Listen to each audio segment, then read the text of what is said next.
बुलंदशहर में रिंकू हत्याकांड का खुलासा हुआ है। हत्या के आरोप में 2 लोगों को गिरफ्तार किया गया है। हत्यारोपियों के कब्जे से मृतक का पर्स, 2 तमंचे, एक बोलेरो गाड़ी और रक्त रंजित कपड़े बरामद हुए हैं। दरअसल चचेरे भाई ने अपने साथियों के साथ मिलकर रिंकू की हत्या की थी। रिंकू हत्यारोपी चचेरे भाई के परिजनों को परेशान करता था।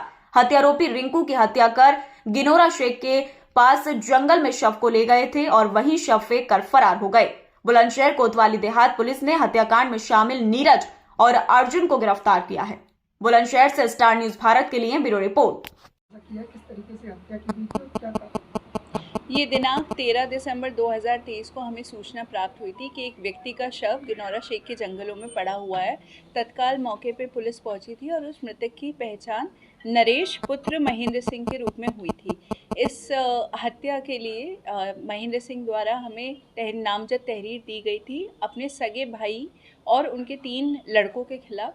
जब तहरीर प्राप्त होने के और मुकदमा पंजीकृत होने के बाद लगातार पुलिस के द्वारा दबिश दी जा रही थी और कल हमारे द्वारा 2 व्यक्तियों को गिरफ्तार किया गया। एक का नाम नीरज उर्फ भीम है और दूसरे का नाम अर्जुन, और ये दोनों ही व्यक्ति वीरपाल के पुत्र हैं जो कि मृतक के सगे चाचा थे। इसके अंदर अन्य जो नामजद हैं वो वीरपाल हैं और एक और व्यक्ति हैं अमित, जो इस समय फरार चल रहे हैं।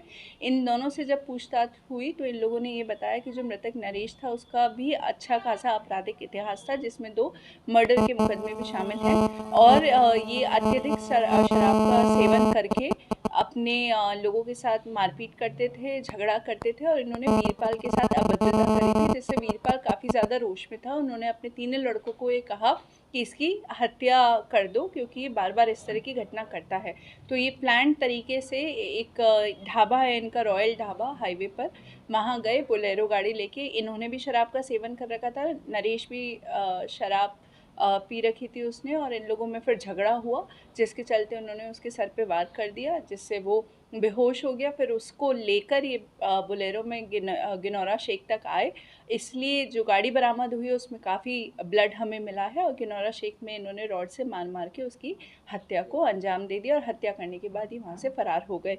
इन दोनों को गिरफ्तार करते वक्त इनके पास से 2 तमंचे, 315 बोर के, एक बोलेरो गाड़ी, 2 नंबर प्लेट, क्योंकि जो गाड़ी थी इनकी नंबर प्लेट इन्होंने निकाल के गाड़ी में रख ली थी, UP 13 CB 9684, एक स्टील की रॉड जो कि आला कत्ल है। मृतक का पर्स इनके घर से बरामद हुआ है और इनके जो रक्त रंजित कपड़े थे दोनों आरोपियों के, नीरज और अर्जुन, ये भी इनके घर से बरामद कर लिए गए हैं। आज इन दोनों को न्यायिक अभिरक्षा में भेजा जा रहा है। मैम, कुछ लोग फरार भी हैं? हाँ, इसके अंदर 2 व्यक्ति फरार हैं इस समय। एक नीरज और अर्जुन के जो भाई हैं अमित, और दूसरे हैं वीरपाल जो इनके पिता हैं। जैसा आप देख सकते हैं अर्जुन का भी आपराधिक इतिहास है, इंक्लूडिंग इसमें इनके खिलाफ गैंगस्टर का भी मुकदमा 2004 में रहा है, और जो दूसरे अभियुक्त हैं नीरज, उनका भी आपराधिक इतिहास है।